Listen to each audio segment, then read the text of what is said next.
cutter, what you do? Oh goodness. About stepped in a hole.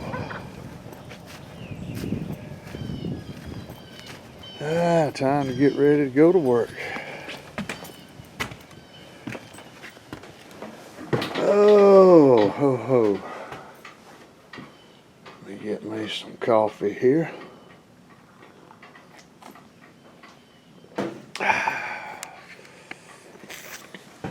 Oh, well, good morning, folks, and welcome to another little episode of Real Country with Jeff and Melanie. As I mentioned in my last video, we're trying to get into some different things, and like most people out there in today's world, trying to find a little extra way to make some money. And I had mentioned we're wanting to try some reselling. I've been watching a lot of other people's videos. It looks fun, and there's a lot of people across the country making a little bit of money doing it. So just thought I'd continue with what we was talking about. And like I said, our channel ain't going to a total reselling platform by no means. But like our title is, Real Country, this is just a way that real people can help themselves out and make a little extra money. Let me set that down. Because, you know, everybody needs a little extra. Can't hurt to have a little extra money coming in on the side. And so just thought I'd bring you out here and show you a few things, let you know how it's been going. We started this about a month ago. And maybe a couple weeks before that, started looking for a little bit of inventory to try, but we've actually only been trying to sell now for 2 or 3 weeks, and we've had a little success. We've sold 3 or 4 little old things, nothing big, but just thought I'd bring in here and show you. Now we're in our we have a storage building on the property. Right now we're using a little bit of it for, you know, Halloween decorations and Christmas decorations, things like that. Eventually, this is going to be turned into just our storage to hold the things till we can sell them. But just thought I'd bring you out here and show you a few of the things we've got so far. Now, I know the other channels, people will wear the cameras in the stores, and we may do that eventually.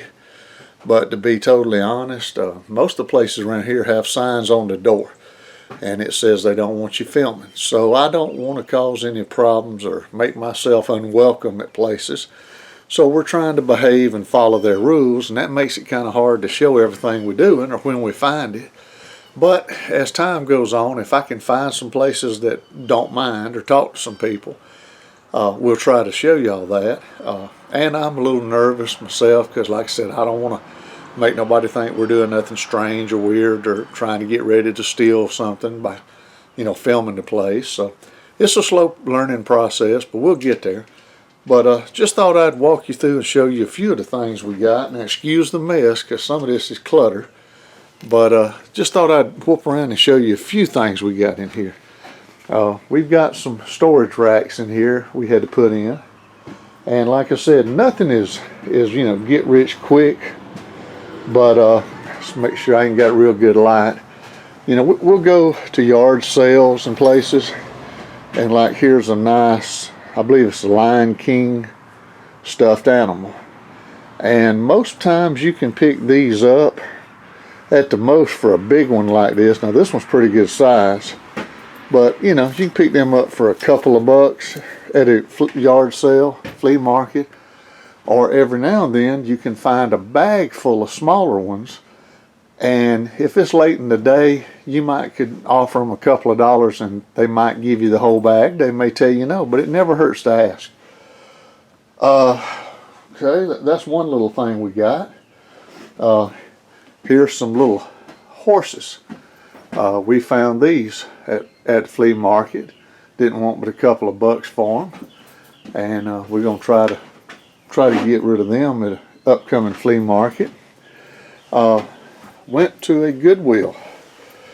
Now my mother has some of these emerald green glasses. These are from I believe the 50s or 60s, maybe early 70s. I'm not quite sure on my dates. But now my mother's I'm keeping. I won't be getting rid of them. But we found this package of 8 at a Goodwill, and I think I paid maybe $3 for all of them. And they sell for a little bit better than that. And I'm taking the advice of other people. I'm looking it up on Google Lens, or just flat out Google, or check on eBay, and you can see what people are selling them for. And you know, what they selling for or asking for them don't necessarily mean, you know, that's what people are paying. So you kind of get, it's like anything else, you got to guesstimate. Somebody can ask $1 million for one of them glasses, but it may not be worth but 15 or 20. So you kind of got to price it accordingly. If you ask real high and it ain't really worth it, you may not sell it. If you ask too low, somebody will whoop it up real quick, and then they'll turn around and resell it. We were at another place, and I found a bunch of these little small notebooks, brand spanking new. I used some of those when I was taking some classes. They're small, they're handy. Got all of those for just a few dollars. They just wanted to get rid of them, and they're brand new. So we'll eventually be seeing what we can do with those. I have found a couple of nice golf bags here. I hope we got lucky on these two, because I have looked them up, and they're selling for used for a couple of $100, pushing. Well, one of them is probably $150 to $200, and the other one's probably $2 to $3. And they don't make them like this no more. This Ping is a very nice leather one, and this one is actually probably from the 60s or 70s. It is a Dr. Pepper leather bag. So got good deals on those. Hopefully can turn around and make a little bit. Now, I may not get what I'm seeing other people ask for them, but the name of the game is, you know, if you can make more than what you paid, you're turning a profit.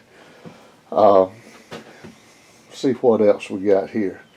Now, I personally have just got a few dishes I've got to get rid of, but went to a yard sale and found this nice egg. I want to say it was made in China, and it's got a painted on, looks like gold inlay or gold matte inlay of a samurai scene back in that time with the maidens over there, and maybe that'll do a little good. You run the gamut on what you can find. Right now we're learning, so we're doing like everybody else, things that I know, names that I've heard of, and I've never been one to really keep up with brand names. I just, like in clothing, if I'm looking for clothes, I want it to be sturdy, I want it to last, and I don't want to pay, I don't care about the label just because I want to spend a bunch of money on my clothes. So I've stuck with the old Levi's and Wranglers and Nikes, just comfortable and reasonable priced. But if you pay attention to them names, I know we did find I believe it was a North Face Polar Tech little fleece jacket at a yard sale. Paid about $10 for it. And I kind of, ooh, that's $10. But we were lucky and we sold it for a little bit more than that in just about a week or so. So that turned out fantastic. So I will be looking for more of those on down the road. And like I said, you can find you sporting goods stuff. I know, like right here is a little racquetball we found in a case, and hopefully we can, you know, sell that to someone. We found some little music boxes, all different styles, and like I said, we really hadn't sold, I'm in the dark. We really hadn't sold but 4 things, and like a pair of shoes, a pair of bedroom slippers, a jacket, a board game. So we just, you know, it's all hit or miss. It's trial and error. We've got a lot we've got to post to try to sell online. These have been online sales, but it's fun. You get out there and you stumble on something, and you have to watch because, you know, some things are overpriced. Every now and then you can find a deal, and you just go out for what you enjoy looking for. I like old tools and hunting and fishing stuff and coffee mugs, and you know, childhood things I remember, like you know, Batman, Superman, Spider-Man, Lon Chaney werewolves, Santa Claus, different things. And just find the niche that you like to play with, and then what you can find, and see what happens. And like I said, we may not do nothing, it may fail, but we're trying. And we're having a good time doing it. I know tomorrow we're going to be trying to head to our local flea market and sell some of the things we've got. I was trying to think, we have some children's toys, we have a lot of plush animals. Valentine's is coming up on Monday, so we've looked into finding a lot of plush, nice teddy bears. Some have hearts on them. It's that time of year, so if you want your sweetheart to have a pretty stuffed teddy bear, you can tell them you love them. Come to our local flea market if you're down here in LA and get one from us. We'd love to give it to you or sell it to you. But like I said, we're doing like what everybody talks about. There's some things we've had that we need to get rid of. There's things we've bought. You know, hopefully we'll do good. Got some old furniture we want to get rid of. Like I said, the golf bags I've picked up, and I was at a discount store right at the end of Halloween, and we found, let's see, we found some of these. Speaking of Lon Chaney, it's a ceramic, like a werewolf, Lon Chaney werewolf type little figurine. And they were neat, and I got a good deal on them. Now, it'd probably take me a long time to get rid of them because I got quite a few. But I don't have to charge a whole lot for them because I didn't pay a whole lot for them. And there again, you hear people that, I heard of a lady a while back that several years ago found a doll. And it was a high dollar doll. And she was able to sell it for some big time money. Well, big time for a poor boy like me. And that's great. But I'm starting to notice, I believe you'll make a better go of it if you make $3 on this and $2 on that. And every now and then you'll stumble on something that might pay you a little bit more. But if you're just constantly selling stuff, it adds up, you know. And like I said, we enjoy it. We're looking at this as a second career, I guess you call it, to go along with all the other stuff we're trying to do. Because you never know what your retirement's going to be like, your old age, and it's nice to have some money coming in. And the older you get, you may not be able to lift and tote and work in the hot sun or stand on your feet all day. And you can literally go a couple times a week and check out yard sales and flea markets and find a few things. And hey, it don't hurt. But every now and then you can get lucky. And we have had a little luck on a couple items. Now, like I said, we haven't sold anything. Most of these things I haven't even tried to sell yet.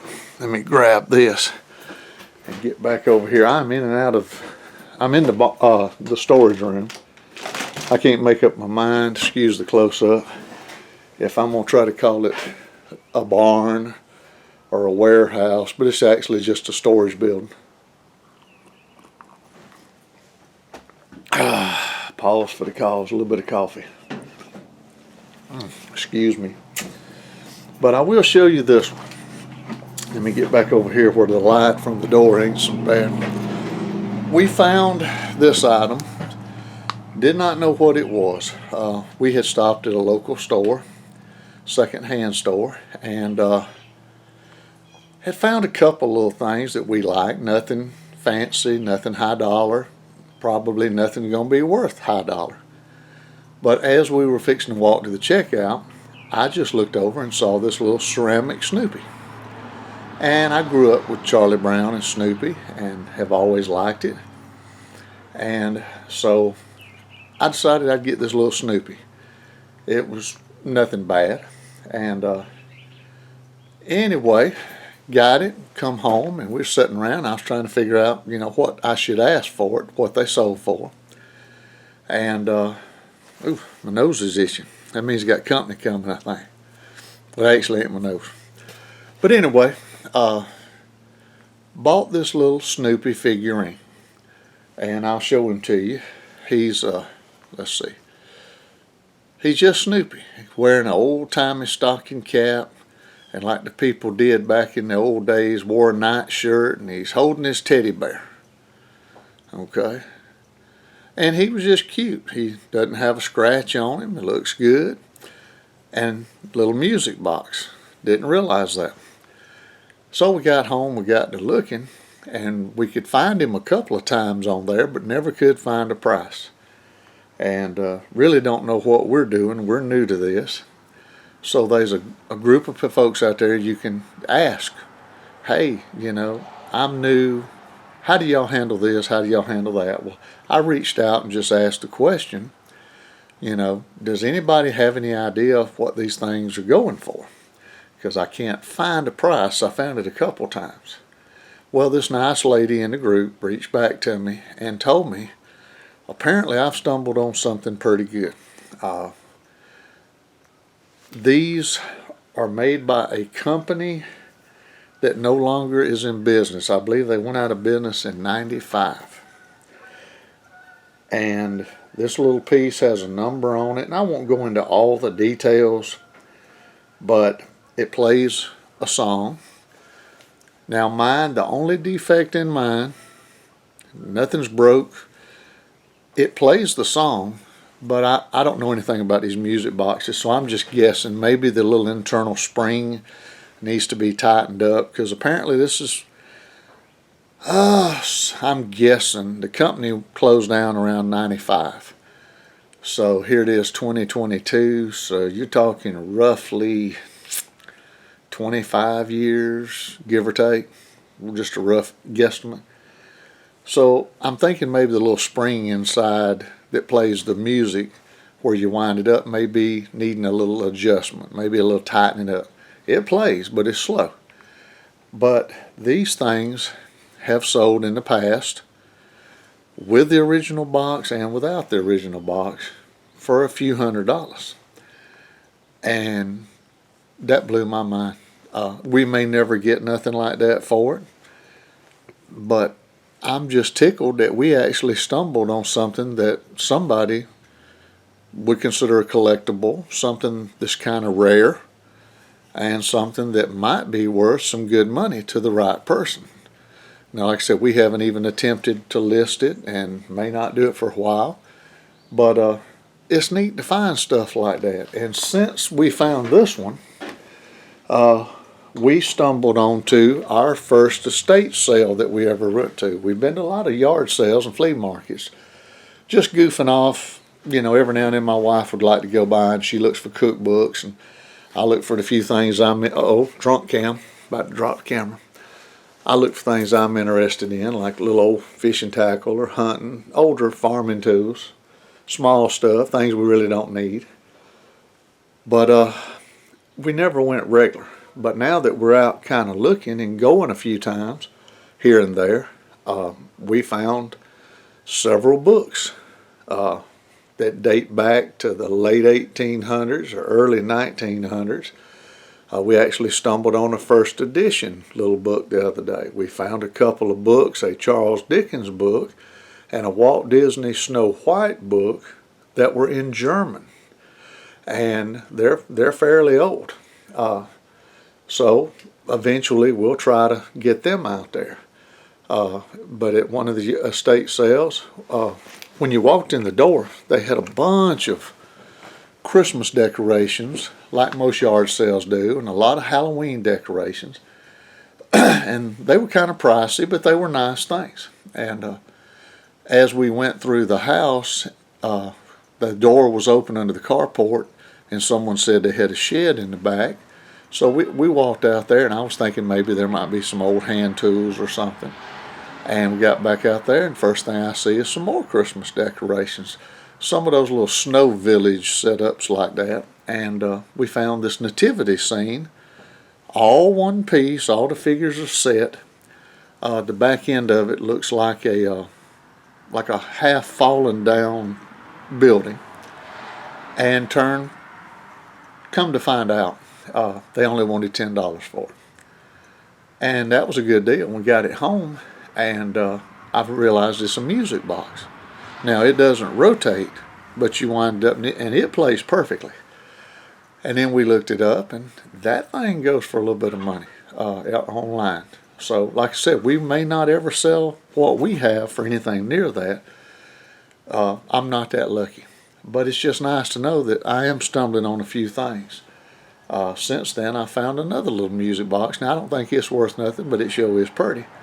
And so we're finding things. And the secret to it is you get out there. You look, you keep an open eye. And if you remember things that your mama had, like I'm 57, my wife's 57. She'll get mad at me for saying that. But anyway, you remember things your parents had, I call them whatnots, the little dust collectors, decorations in the house, and things your grandparents had when you were a child, if you're about my age. And look for things similar like that, things that were just in everybody's house that you grew up in. And that's what we're trying to find, is things like that. Nothing wrong with modern stuff, but, like I said, things that were made before I got here were made quality. Even the little simple 5 and dime store ceramic decorations, they were made so much better when I was a child in the late 60s and early 70s than they are now. Now everything's plastic or paper or whatever. And if that's what everybody likes, I'm not knocking it. But it's just, really, the older things were made better. That's why they're still around. And that's why the stuff that's made now probably won't be around in 5 or 10 years, much less 25 to 30 to 40 years. So, but folks, this is just a little video I wanted to knock out. Like I said, we're going to try to do more and more as I can include us in going into actual locations or going to yard sales and flea markets. We're going to try to step up and show some of that. And if we have some success, we'll try to share some of that with you. If we run into problems, we'll try to share some of that with you. And we're looking forward to doing a little local traveling, nothing way off, but try different towns, Pick a so many mile radius of your house, and nothing wrong with your local places, but if you step out a little here, go one town over, go 20 miles further that way, you stand a better chance of finding different things.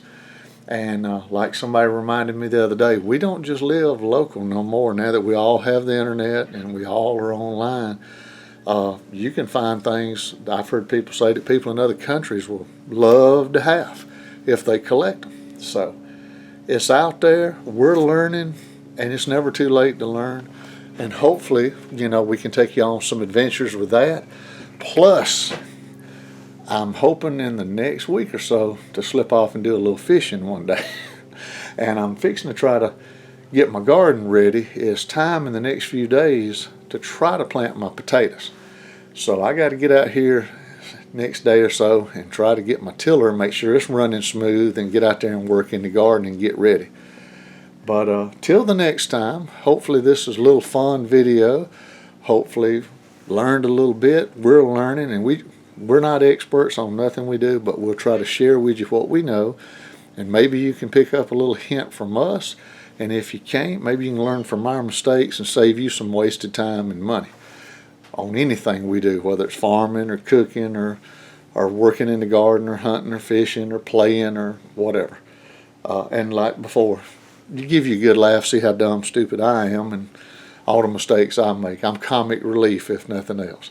But folks, we appreciate you watching. If you like what you see, please hit the like and subscribe buttons. Share it with your friends. We've just got over 200 subscribers, and I appreciate everybody that's watching. Hopefully you'll keep watching. And like I said, don't cost you nothing to like and subscribe, but it could help us out on down the road. So I sure do appreciate it. Until next time, good Lord's willing, the creek don't rise. We'll see y'all down the road. Have a good one.